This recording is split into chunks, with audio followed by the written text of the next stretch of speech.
Hello everyone, this is Preeti. Start करते हैं अपनी आज की क्लास। स्टार्ट करेंगे सेकंड केस से।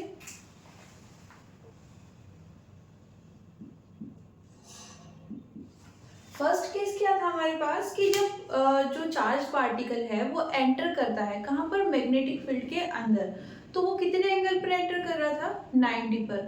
अभी ये सेकंड केस सभी एंगल्स के लिए होगा एक्सेप्ट 90।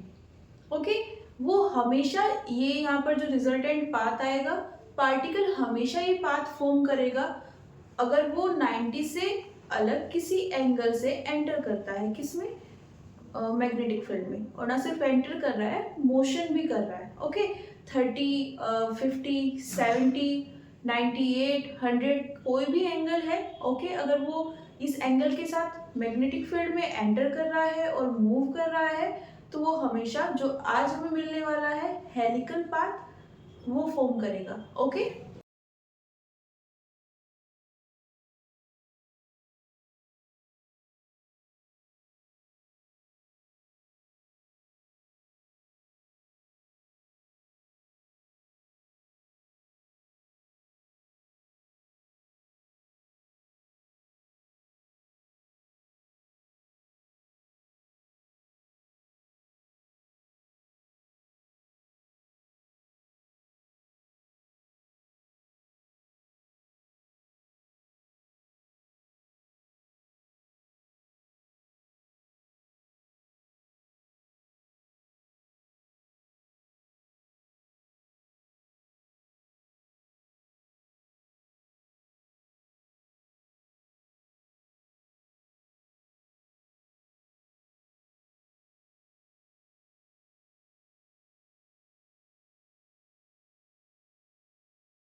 तो यहाँ पर क्या करने वाले हैं, मान लेते हैं कि ये हमारी मैग्नेटिक फील्ड की डायरेक्शन है। ओके, और जो हमारा पार्टिकल है, चार्ज पार्टिकल, वो इस मैग्नेटिक फील्ड से थीटा एंगल फॉर्म करता हुआ v वेलोसिटी के साथ आगे बढ़ रहा है। ओके, मूव कर रहा है। ओके, अब इसको थोड़ा सा सिंप्लीफाई कर लेते हैं। यहाँ पर कैसे, देखो हमने जो लास्ट क्लास में पढ़ा था वो था 90 के लिए। ओके, जब पार्टिकल कितने एंगल पर मोशन कर रहा है, 90 पर, तो यहाँ पर हम इसको दो पार्ट में अगर डिवाइड करें तो कैसे करेंगे, ये वेक्टर है। ओके, वेक्टर के कंपोनेंट्स बनाए जा सकते हैं। ओके, एक ये कंपोनेंट आ जाएगा, okay, parallel to magnetic field, horizontal component of vector v, और एक ये वेक्टर आ जाएगा, ओके, वेलोसिटी का परपेंडिकुलर कंपोनेंट। ओके, ड्रॉ कर लेते हैं। इसको क्या लिख सकते हैं, v cos थीटा। इसको क्या लिख सकते हैं, v sin थीटा। ओके, अब अगर बात करें इस कंपोनेंट की, इसे v पैरेलल से डिनोट कर लेते हैं। v पैरेलल से क्यों कर रहे हैं, बेसिकली ये किसके पैरेलल है, जिस डायरेक्शन में मैग्नेटिक फील्ड है उसी डायरेक्शन में ये मोशन कर रहा है। ओके, ये वाला कंपोनेंट, इसको क्या लिख सकते हैं, v परपेंडिकुलर। क्यों, क्योंकि ये वाला कंपोनेंट इस मैग्नेटिक फील्ड से 90 डिग्री एंगल पर है। ओके, यहां पर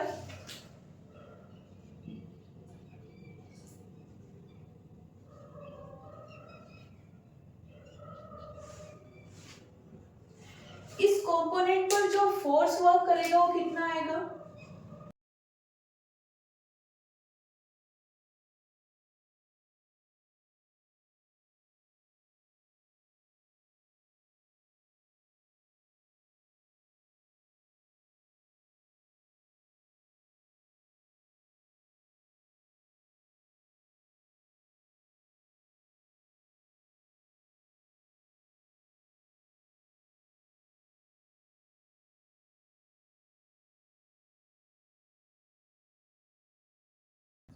इस फॉर्मूला के according q v B sine theta. Okay, theta कितना है, यहाँ पर वेलोसिटी का ये वाला कंपोनेंट ले रहे हैं तो सेम पुट किया है, ये वाला कंपोनेंट मैग्नेटिक फील्ड से कितना एंगल फॉर्म कर रहा है, जीरो, तो यहाँ पर जीरो रखेंगे तो फोर्स कितना आ जाएगा, जीरो। अब यहाँ पर नोट क्या करना है, अगर कोई पार्टिकल मैग्नेटिक फील्ड के अंदर मैग्नेटिक फील्ड की डायरेक्शन में मूव करता है, ओके, तो उस पर कोई भी फोर्स अप्लाई नहीं होगा। ओके, वो जिस पाथ में मूव कर रहा है एज इट इज उसी में मूव कर सकता है, उस पर कोई भी मैग्नेटिक फोर्स नहीं लगेगा।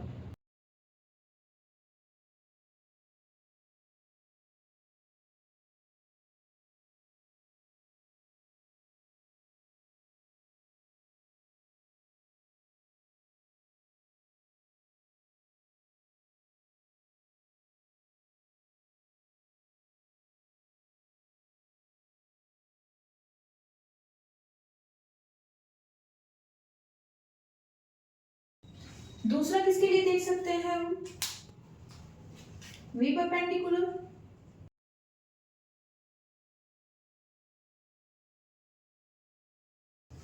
ओके, अगेन ये फॉर्मूला अप्लाई करेंगे, कितना आ जाएगा,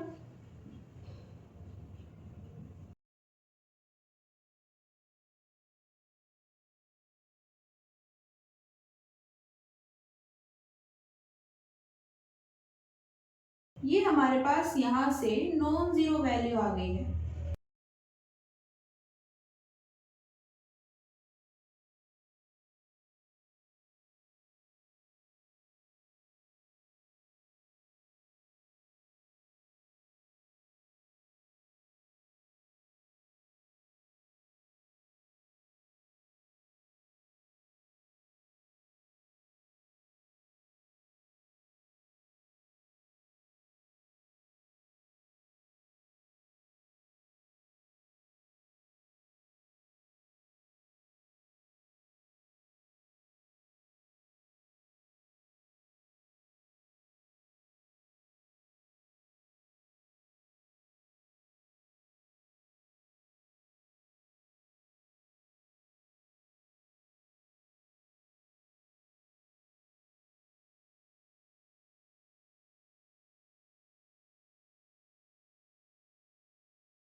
तो क्या रिजल्ट निकाला है, यहाँ पर जो पैरेलल कंपोनेंट था किसका, वेलोसिटी का, उस पर कोई भी फोर्स वर्क नहीं कर रहा था, वर्क नहीं कर रहा है, तो अगर कोई पार्टिकल इस तरह से मूव कर रहा है तो एज इट इज मूव कर सकता है, उसके ऊपर कोई फोर्स अप्लाई नहीं होगा। लेकिन अगर बात करें इसकी, ओके, परपेंडिकुलर कंपोनेंट, देन यहाँ पर एक फोर्स अप्लाई होगा, और जब भी कोई पार्टिकल मैग्नेटिक फील्ड से 90 डिग्री पर मोशन करने की कोशिश करता है, देन क्या होता है, वहां पर एक फोर्स अप्लाई होगा और उस फोर्स के कारण वो एक सर्कुलर पाथ फॉर्म करेगा, जो हमने लास्ट केस में पढ़ा था। ओके, अब यहाँ पर कंप्लीट पार्टिकल तो नहीं कर रहा है 90 डिग्री पर मोशन, उसका एक कंपोनेंट कर रहा है ना, जो पार्टिकल है उसकी एक वेलोसिटी है v। अब इस v वेलोसिटी का एक कंपोनेंट, परपेंडिकुलर कंपोनेंट, कैसे मूव कर रहा है, मैग्नेटिक फील्ड के परपेंडिकुलर डायरेक्शन में। तो अब इसके कारण पार्टिकल को कैसे मोशन करना पड़ेगा, सर्कुलर पाथ में। ओके, तो यहां से ये स्टेटमेंट क्लियर हो जाता है। ओके, इसको 3D में समझ सकते हैं, कैसे, देखो यहाँ पे मान लेते हैं कि ये हमारी मैग्नेटिक फील्ड है, ओके, इसी के पैरेलल ले लेते हैं, ओके, और ये हमारे पास है v वेक्टर, ओके, इस तरह से। अब यहाँ पर अगर हम राइट हैंड रूल यूज करें तो v कहाँ पर है, ऊपर, मैग्नेटिक फील्ड कहाँ है, इस साइड। ओके, तो फोर्स कहाँ पे वर्क करेगा, इस केस में इनटू द प्लेन। ओके, ये थंब क्या शो कर रहा है, direction of the magnetic field, sorry magnetic force. Okay, तो ये यहाँ पर कुछ ओरिएंटेशन हमें शो हो जाएगा। ये क्या है यहाँ पर, मैग्नेटिक फील्ड की डायरेक्शन, ये है वेलोसिटी की डायरेक्शन, और ये यहाँ पर परपेंडिकुलर कंपोनेंट की बात कर रहे हैं हम, वेलोसिटी में भी परपेंडिकुलर कंपोनेंट की डायरेक्शन। ओके, तो फोर्स कहाँ आएगा, ये वाला। अगर बोर्ड पर समझे तो हम ये इसके इनटू द प्लेन। ओके, एक तो डायरेक्शन ये हो गई, ओके, एक ऊपर, और फोर्स की इनटू द प्लेन, इनसाइड जाएगी, उसे हम शो नहीं कर सकते, यहाँ से देख सकते हैं। ओके, इस तरह से। अब यहाँ पर इसके कारण जो सर्कुलर पाथ फॉर्म होगा वो कैसे होगा, देखो यहाँ पर हमने कल भी पढ़ा था कि फोर्स की जो डायरेक्शन होती है, ओके, जब सर्कुलर पाथ में मोशन कर रहा होता है एक पार्टिकल, तो वहां पर जो फोर्स लगता है उसकी डायरेक्शन हमेशा किस साइड होती है, सेंटर की साइड होती है। ओके, तो यहाँ पर भी ये किस साइड होगी, अगर ये फोर्स की डायरेक्शन है सेंटर की साइड होगी, मतलब सर्कल कहाँ बनेगा, किस साइड बनेगा, बैक साइड में। इसको थोड़ा सा कंसीडर कर सकते हैं। ओके, कंप्लीटली सर्कुलर नहीं है लेकिन फिर भी समझने के लिए बेटर है।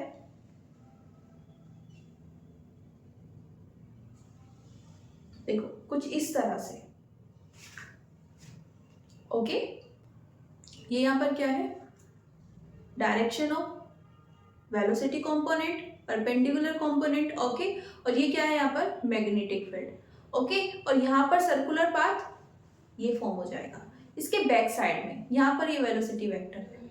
ओके, आप किसी भी यहाँ पर इसको पुट करके, ओके, इस तरह से चेक कर सकते हैं। ओके, जितने भी यहाँ पर पॉइंट्स होंगे इस सर्कुलर पाथ के, उन सब पर जो फोर्स की डायरेक्शन आएगी वो कहाँ पर आएगी, सेंटर में आएगी, इस सर्कुलर पाथ के सेंटर में, यहाँ पर। ओके, अब यहाँ पर सर्कुलर पाथ तो हमारी समझ में आ गया कुछ इस तरह से। ओके,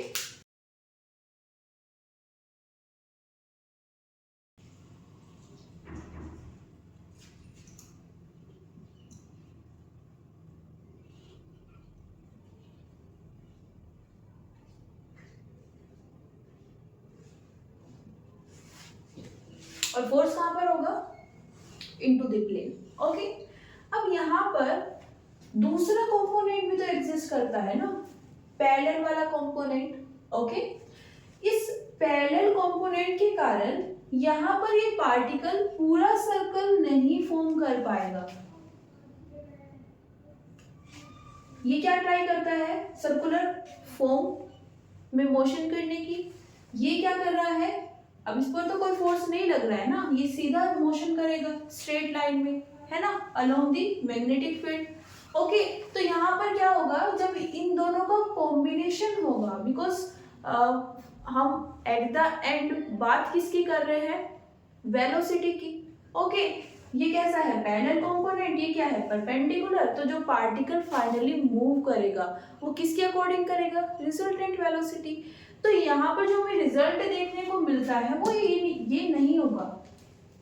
ओके, ये द मोमेंट यहाँ पर वापस आए उससे पहले ये पार्टिकल आगे मूव कर जाएगा। कैसा पाथ बनेगा, ड्रॉ कर लेते हैं एक बार। तो क्या आएगा, ये पार्टिकल, यहाँ पर ये पार्टिकल मैंने ड्रॉ किया है। ओके, ये इस डायरेक्शन में मोशन कर रहा है एक सर्कल कंप्लीट करने के लिए। ओके, तो इस कंपोनेंट के कारण तो ये इस तरह से मोशन कर रहा है। ओके, इस वाले कंपोनेंट के कारण क्या होगा, ये आगे शिफ्ट हो जाएगा, मतलब ये यहां पर वापस नहीं आएगा। ओके, ये पूरा सर्कल कंप्लीट नहीं हो पाएगा। किसके कारण, इस पैरेलल कंपोनेंट के कारण, क्योंकि ये क्या कर रहा है, आगे मूव कर रहा है। जैसे क्रिकेट में होता है, ओके, जो बॉल होती है वो ग्राउंड पर जब मूव करती है, ओके, ग्राउंड पर वो स्लाइड हो रही है। अब उस बॉल को कंसिडर मत करो, वो जो पाथ फॉलो कर रही है उसको कंसिडर करो। वो स्लाइड होते होते एक पॉइंट से दूसरे पॉइंट तक चली जाती है। ओके, बॉल को वहां पर इमेजिनरी मानो और जो वो पाथ है जो इमेजिनरी है उसको वहां पे विजुअलाइज करो। थोड़ा सा उल्टा करना है बट बेस्ट है, समझ आ जाएगा। ओके, जो बॉल है वो आगे जा रही है स्लाइड होते होते, है ना, इस पॉइंट से इस पॉइंट तक आ जाएगी। किसके कारण? सिर्फ स्लाइड होने के कारण। और वो पाथ कैसा बन रहा है? हेलिकल पाथ बन रहा है। ओके, तो दोनों साथ में कैसे हो सकते हैं पॉसिबल? वो बेस्ट एग्जाम्पल है। हाँ, वहां पर एग्जैक्टली हेलिकल पाथ नहीं बन पाएगा, लेकिन अगर विजुअलाइज करो तो वहां से ये वाला कॉन्सेप्ट समझ आ जाएगा। ओके, वो जब मोशन कर रही है स्लाइड करते हुए तो वो, है ना, बॉल है,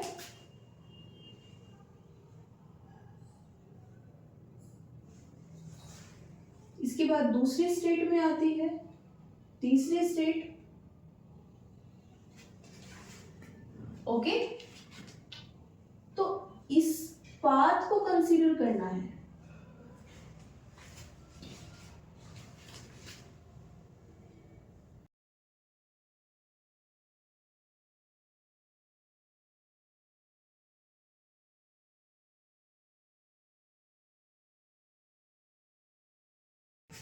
ओके, आगे जा रही है एक पॉइंट से दूसरे पॉइंट तक।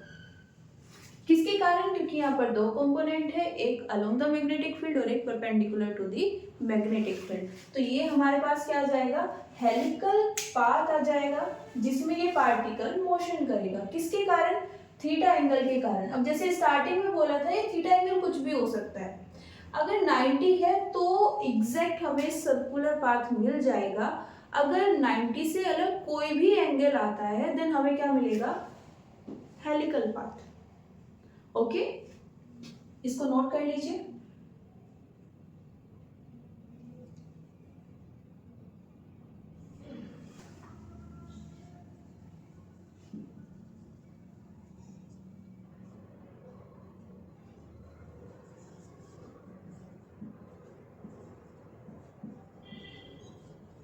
अब देखो यहाँ पर भी हम लास्ट केस की तरह सर्कुलर पाथ की रेडियस फाइंड कर सकते हैं, लेकिन थोड़ा सा यहाँ पर चेंज है। वहां पर क्या था? R equals to m B by Q B. Okay, ऐसा कुछ आया था हमारे पास। यहाँ पर पार्टिकल का सिर्फ परपेंडिकुलर कंपोनेंट सर्कुलर मोशन कर रहा है ना। जो पार्टिकल है उसका, उसकी जो वेलोसिटी है उसका परपेंडिकुलर कंपोनेंट क्या कर रहा है? सर्कुलर पाथ में मोशन कर रहा है। तो यहां पर जो रेडियस आएगी वो कितनी आएगी?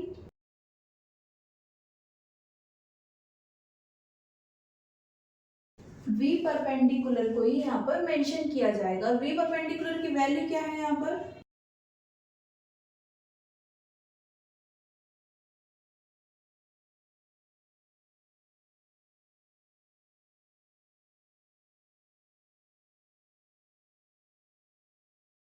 यहाँ पर रिप्रेजेंट करना चाहे तो कैसे करेंगे? ये वाली जो डिस्टेंस आएगी, ओके, इसका हाफ क्या आ जाएगा? रेडियस आ जाएगी। ओके, नेक्स्ट, यहां पर हम टाइम पीरियड निकाल सकते हैं क्या?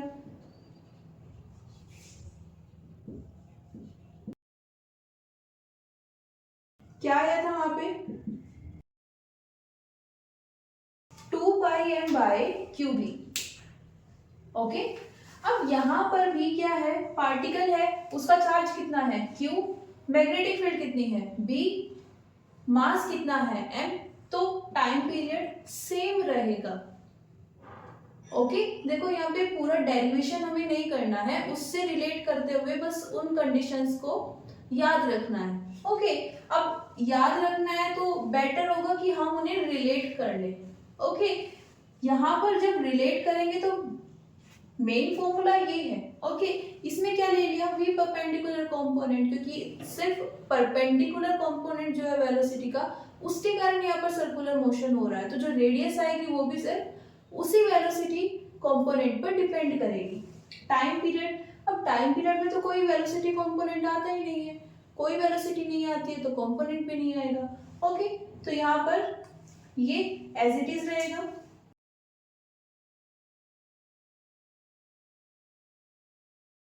ओके, अब देखो यहाँ पर एक और टर्म आती है,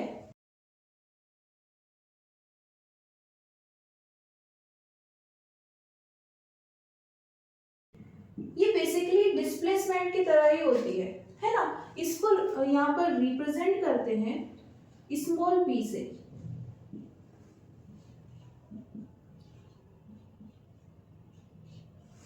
जैसे हम पढ़ते हैं ना, डिस्प्लेसमेंट क्या हो जाएगा,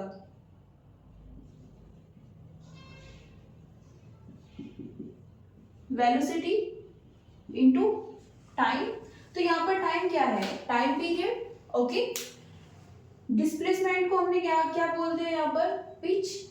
और ये जो वेलोसिटी है ये यहाँ पर कौन सी आएगी, तो पहले देखते हैं पिच हम किसे बोल रहे हैं। देखो, इस पॉइंट से इस पॉइंट तक के बीच की जो डिस्टेंस है इसे हम बोल रहे हैं पिच। ओके, मतलब क्या है कि ये अगर हम डेफिनेशन वाइज देखें तो ये जो पार्टिकल है ये अपना एक ऑसिलेशन कंप्लीट करने में जितनी डिस्टेंस कवर कर रहा है, मान लेते हैं इसने 1 सेकंड में अपना एक ऑसिलेशन कंप्लीट कर लिया है, मान रहे हैं। ओके, तो इस 1 सेकंड में इसने लीनियर डिस्टेंस कितनी कवर की है वो हमें जानना है। ओके, जितनी भी लीनियर डिस्टेंस आएगी इसी को हम क्या बोल देंगे, पिच बोल देंगे।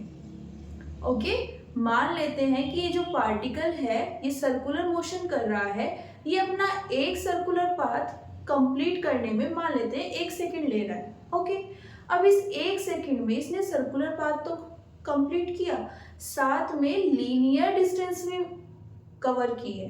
अब ये कितनी है, जितनी भी होगी हम उसे क्या बोलेंगे, पिच बोलेंगे। और किससे रिप्रेजेंट करेंगे, स्मॉल p से। ओके, तो ये आ जाएगी, इसकी वैल्यू यहाँ पर क्या आ जाएगी, v पैरेलल क्या होता है, v cos थीटा। p की वैल्यू यहाँ पर एज इट इज पुट कर सकते हैं,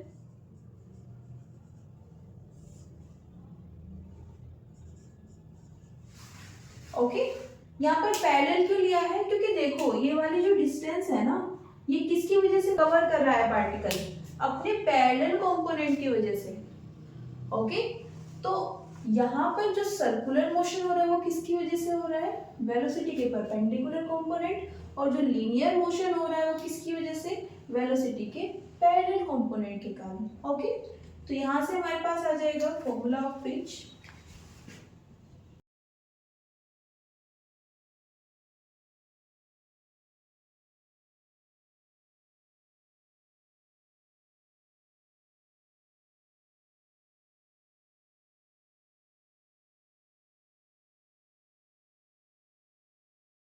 नोट कर लीजिए।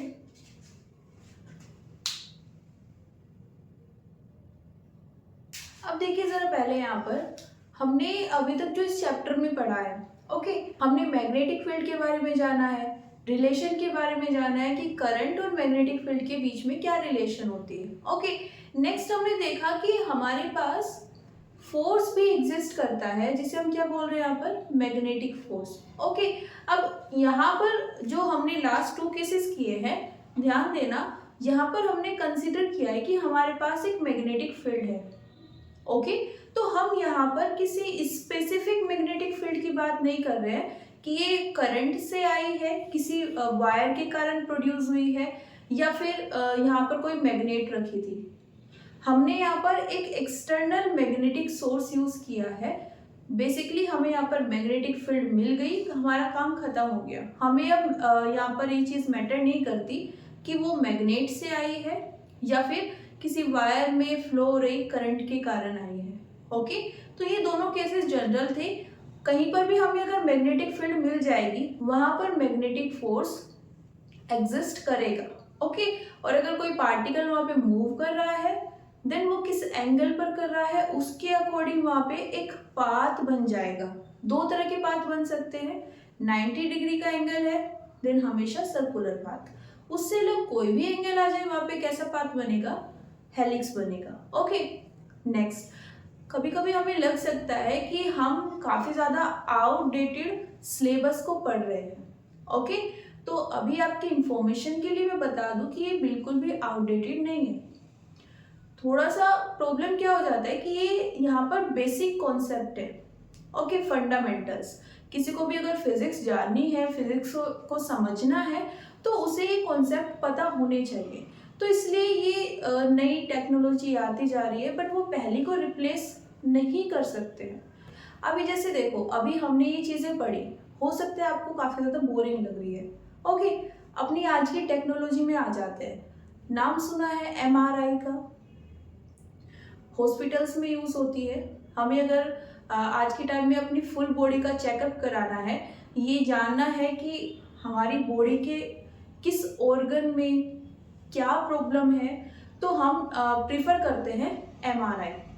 ओके, हर किसी ने कहीं ना कहीं कभी ना कभी ये नाम सुना होगा, नहीं सुना है तो अभी सर्च कर सकते हैं। ओके, इसमें क्या होता है कि हमें ना अपनी फुल बॉडी की हमारे जो बॉडी में अंदर ऑर्गन्स है, ओके, पूरे पोर्शन की हमें क्लियर इमेज मिल जाती है फुल बॉडी की। तो इस प्रोसेस को हमने नाम दिया हुआ है एमआरआई। ये जो एमआरआई होता है ये कैसे कंडक्ट कराते हैं, ओके, डेप्थ में नहीं जाएंगे बिकॉज यहाँ पर कई सारी टर्म आ जाती है, जैसे रेडिएशन आता है, सिग्नल आता है, तो पूरी प्रोसेस को अगर समझना है तो ये सब टर्म हमें पता होनी चाहिए। ओके, तो इसको कंप्लीटली हम यहाँ पे अभी डिस्कस नहीं कर सकते, लेकिन अभी जैसे एक चैप्टर में हम जाएंगे इलेक्ट्रोमैग्नेटिक वेव्स। ओके, वहाँ पे हम रेडिएशन के बारे में पढ़ेंगे। ओके, तो उसके बाद में फिर हम इसको डिस्कस कर सकते हैं। अभी हम थोड़ा सा जनरल आइडिया ले लेते हैं। एमआरआई में क्या होता है, एक स्पेस होता है उसमें मैग्नेटिक फील्ड को जनरेट किया जाता है। ओके, अब उसमें हम अपनी बॉडी को प्लेस करते हैं।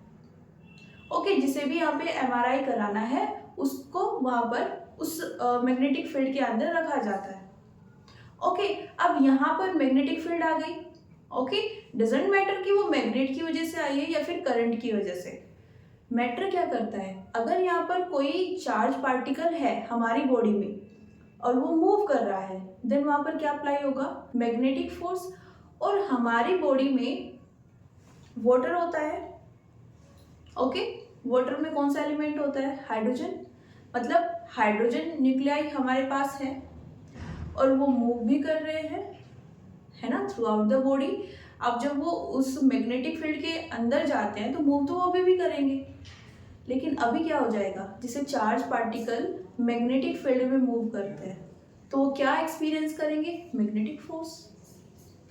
ओके, ऑल्दो यहाँ पर हम सिग्नल्स की बात करते हैं, रेडिएशन वो एब्जॉर्ब करते हैं न्यूक्लियाई, उसके बाद वो इमिट करते हैं जिससे इमेज फॉर्म होती है। ओके, लेकिन वो जब रेडिएशन इमिट कर रहे होते हैं तो वो सर्कुलर या हेलिकल मोशन करते हैं थ्रू आउट द बॉडी। वो जो रेडिएशन है वो पूरी बॉडी में कैसे मूव कर पाता है, क्योंकि वो जो हाइड्रोजन न्यूक्लियाई है उन्होंने रेडिएशन को एब्जॉर्ब किया है और वो through out the body circular या हेलिकल पाथ में मोशन कर रहे हैं। ओके, अब वो उसको रेडिएशन को इमिट कर रहे हैं, ठीक है, वो इंफॉर्मेशन अलग एपरेटस के पास में जा रही है, वो वहाँ पे क्या क्रिएट कर रहा है, इमेज क्रिएट कर रहा है। ओके, तो ये फंडामेंटल कॉन्सेप्ट कहाँ से आया है, यहीं से आया है। ओके, एमआरआई यहाँ पर बेस्ट एग्जांपल है, इसको आप याद रख सकते हो। ओके, थोड़ा सा इंटरेस्ट इंक्रीज कर सकते हो। नेक्स्ट आते हैं अपने यहाँ पर लोरेंज फोर्स पर।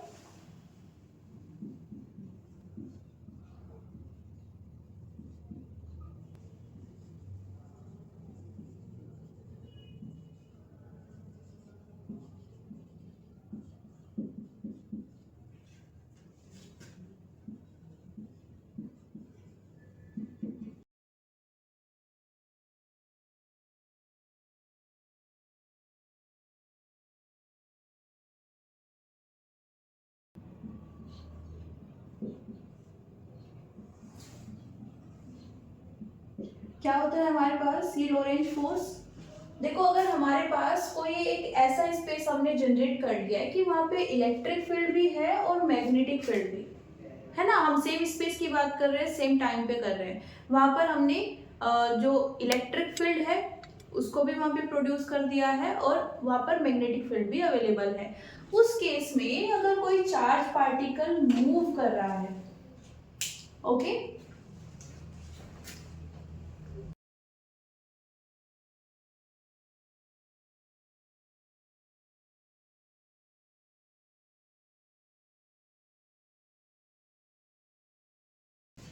v वेलोसिटी से, ओके, देन वहां पर वो अब जो फोर्स एक्सपीरियंस करेगा वो सिर्फ इलेक्ट्रिक फोर्स या सिर्फ मैग्नेटिक फोर्स नहीं होगा, वो उन दोनों का कॉम्बिनेशन होगा और इस फोर्स को हम क्या बोलते हैं, लोरेंज फोर्स। ओके, कॉम्बिनेशन है तो दोनों को ऐड कर सकते हैं। ये हम पढ़ चुके हैं कि जैसे मैग्नेटिक फील्ड एक वेक्टर है वैसे ही फोर्स भी एक वेक्टर है, और जब भी हमें दो या दो से ज्यादा वेक्टर्स को सम करना होता है तो हम क्या यूज करते हैं, प्रिंसिपल ऑफ सुपरपोजिशन। ओके, तो ऐड करेंगे। अब यहाँ पर इसको क्या लिख सकते हैं, QE प्लस इसको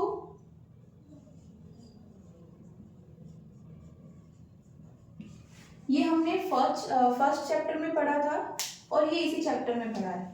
ओके, तो यहाँ पर लोरेंज फोर्स का जो फॉर्मूला होता है वो ये आ जाएगा।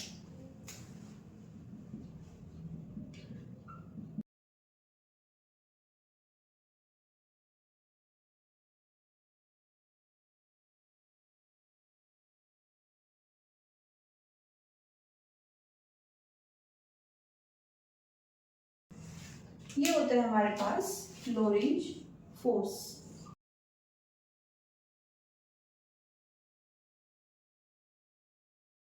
नेक्स्ट क्या करने वाले हैं,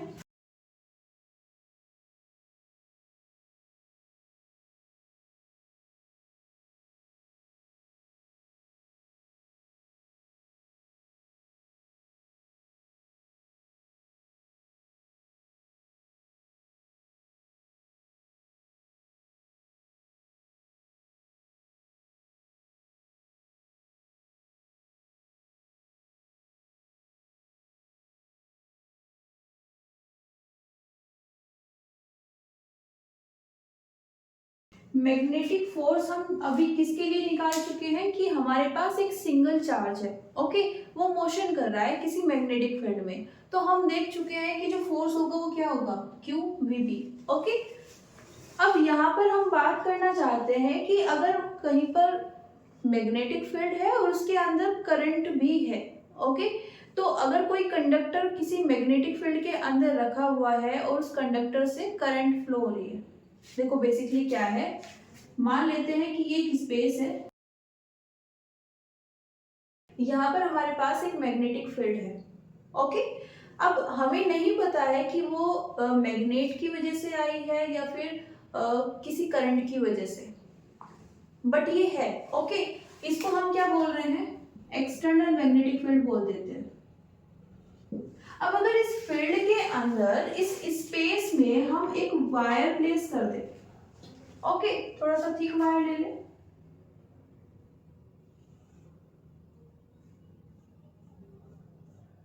वायर नहीं लेना है तो कोई रोड भी ले सकते हो।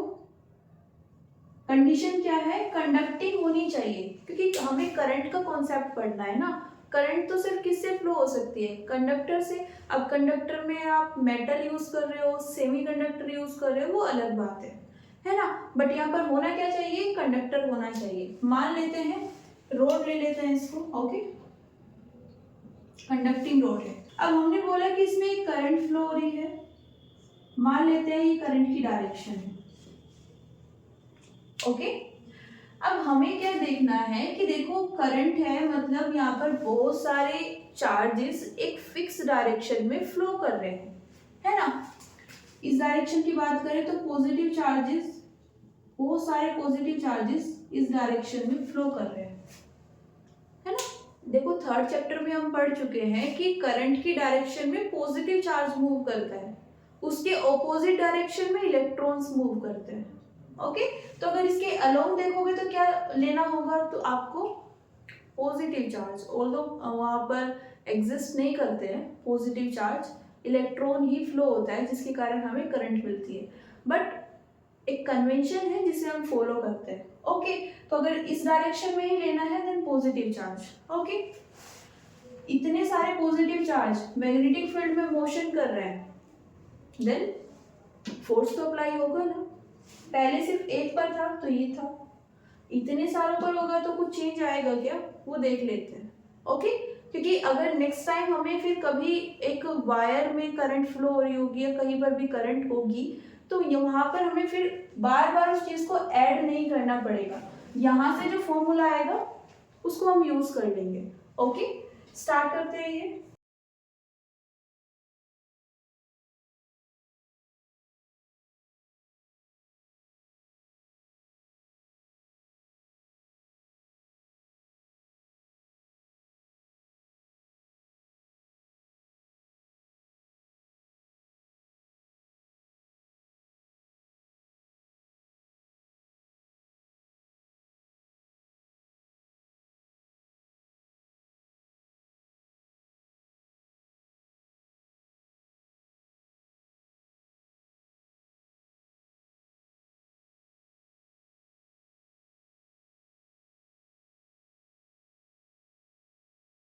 देखो ये मैटर नहीं करता है कि आप क्या ले रहे हो, रोड है या वायर है, सब में कॉन्सेप्ट सेम ही रहेगा। हमें किससे मतलब है यहाँ पर, करंट से। ओके, वो फ्लो होनी चाहिए।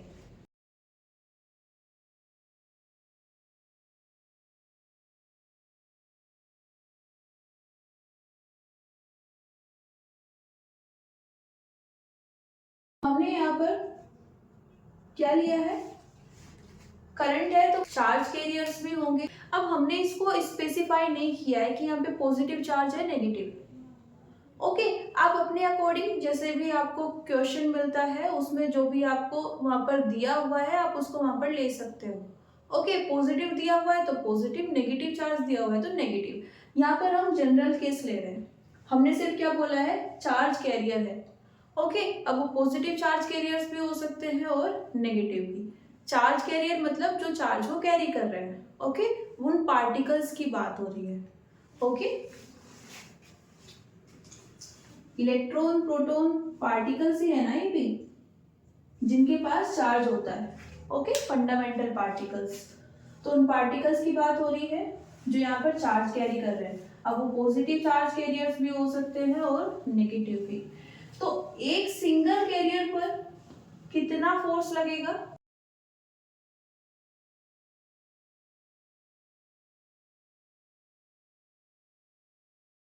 इतना। ओके,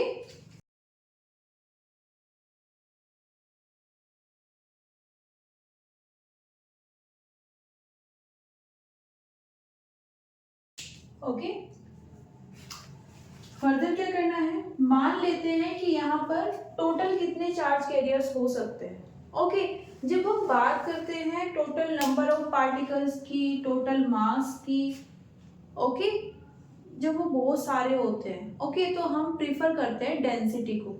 हमने फर्स्ट चैप्टर में भी देखा था कि जब हमारे पास बहुत सारे चार्जेस आ गए थे जिनको हमने कॉन्टिन्यूसली वहाँ पे डिस्ट्रीब्यूट किया था, तो हम क्या प्रीफर कर रहे थे, डेंसिटी। अब यहाँ पर हम क्या बात कर रहे हैं, चार्ज कैरियर्स की। ओके, हमें कितना टोटल चार्ज है, ये कितने टोटल चार्ज कैरियर्स है, तो उसके लिए हम क्या प्रीफर करेंगे, अगेन डेंसिटी। ओके, तो मान लेते हैं यहाँ पर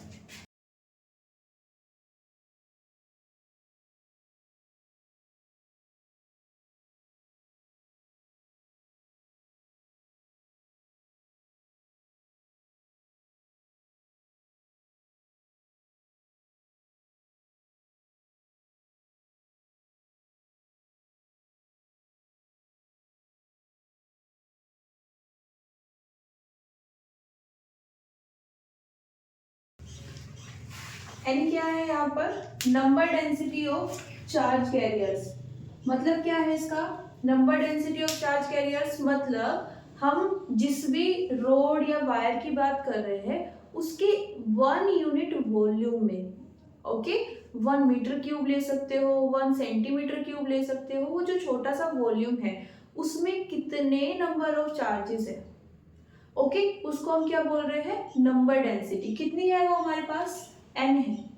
तो ये तो कितने में आ गई है, 1 यूनिट वॉल्यूम में।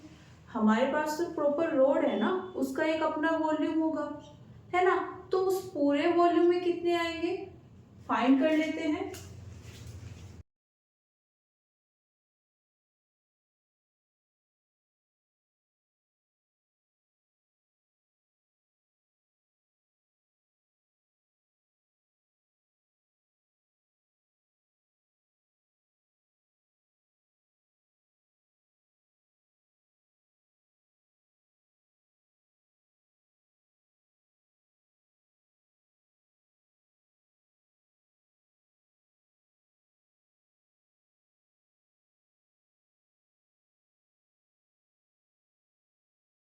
कितना लिया है, V equals to A L. A क्या है यहाँ पर, क्रॉस सेक्शनल एरिया, और यहाँ पर लेंथ कितनी है, L।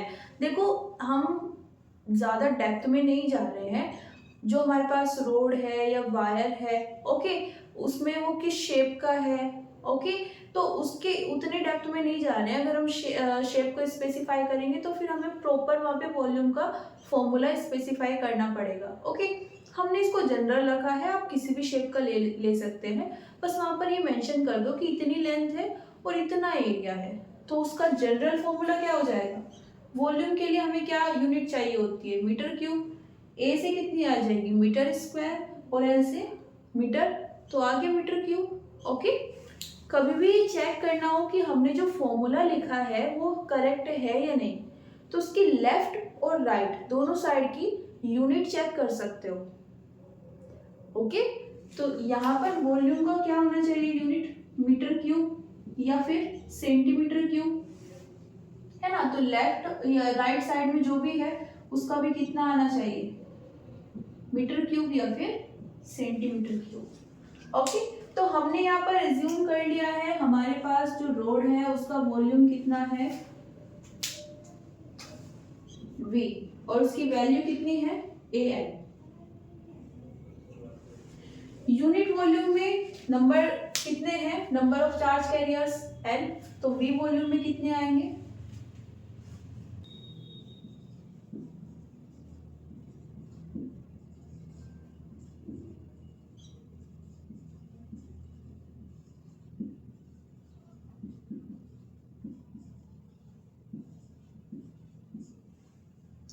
कैपिटल N ले लेते हैं, ओके। क्या करेंगे,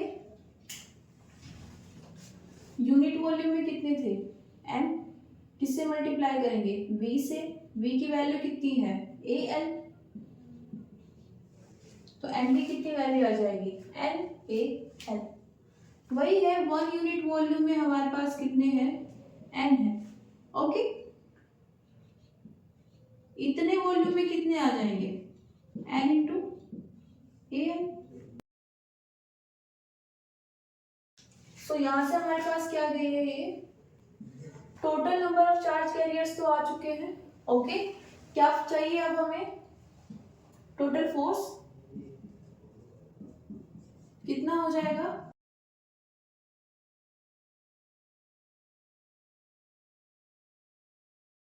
एक के लिए कितना था, Q, V cross V।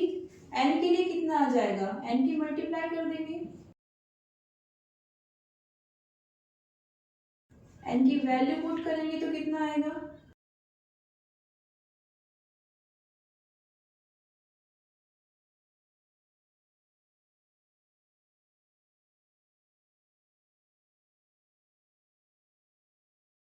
Okay. अब देखो यहाँ पर हम एक रिप्लेसमेंट करते हैं, क्या रिप्लेसमेंट करते हैं, हमने फॉर्मूला पढ़ा हुआ है थर्ड चैप्टर में,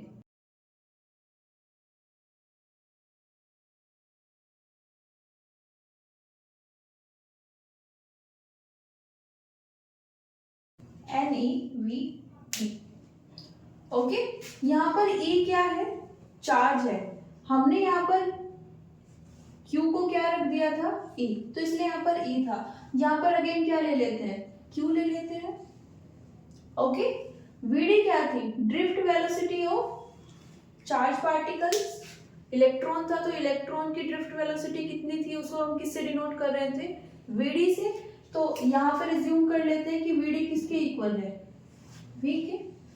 तो इसके अकॉर्डिंग यहाँ पर हम क्या लिख सकते हैं? देखो Q है एन ए, V नहीं है। हमें अगर I यहाँ पर रिप्लेस करना है तो V चाहिए। ओके, कैसे आएगा V? यहाँ पर तो वेक्टर फॉर्म में है, यहाँ पर वेक्टर फॉर्म में नहीं है। देन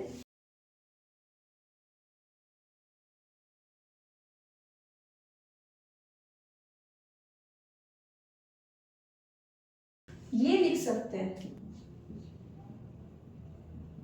यहां से ये कितना आ जाएगा?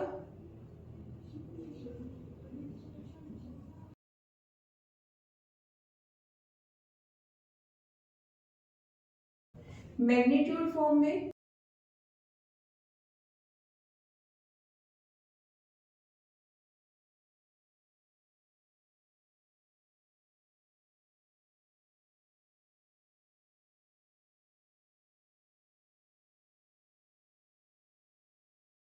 ओके, ये कैसे किया है हमने? देखो V को आप क्या लिख सकते हो?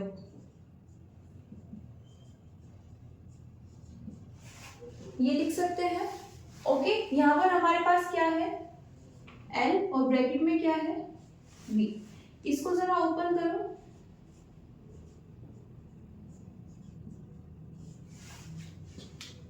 ओके, ये क्या है? इसके साथ में वेक्टर के साथ में है ये।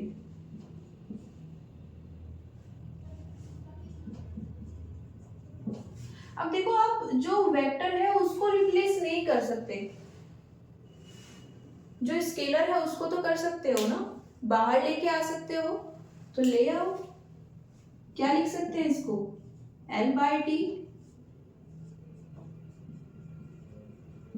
ये क्या आ जाएगा? P। ओके, वेक्टर नहीं है तो ये क्या आ गया है? स्पीड आ गई है। वेक्टर होता तो क्या आ जाती? वेलोसिटी। इस फॉर्मूले में हमें स्पीड ही चाहिए थी, हमें मैग्नीट्यूड ही चाहिए था, तो हमने क्या किया? ये वाला रिप्लेसमेंट किया है। इसको आप यहाँ पर साइड में नोट भी कर सकते हो। ओके, अंदर क्या आएगा? ओके, एग्जाम में ये सब करने की जरूरत नहीं है, सीधा याद रख सकते हो। ओके, तो नेक्स्ट टाइम अभी हमें कभी भी क्या होगी, करंट फ्लो हो रही होगी और फोर्स की रिक्वायरमेंट होगी, तो हम ये फॉर्मूला डायरेक्टली यूज कर सकते हैं। ओके, हमें बार बार ये लिखने की, ये सब पूरी प्रोसेस करने की जरूरत नहीं है। ओके, इस फॉर्मूले से काम हो जाएगा। चार्ज है, सिंगल चार्ज है, तो आप वो वाला फॉर्मूला यूज कर सकते हैं, QVB sin थीटा। और अगर हमारे पास करंट है, ओके, तो हम क्या यूज करेंगे? BIL sin theta. ओके, तो आज के लिए इतना ही, मिलते हैं नेक्स्ट क्लास में। Thank you everyone, see you soon.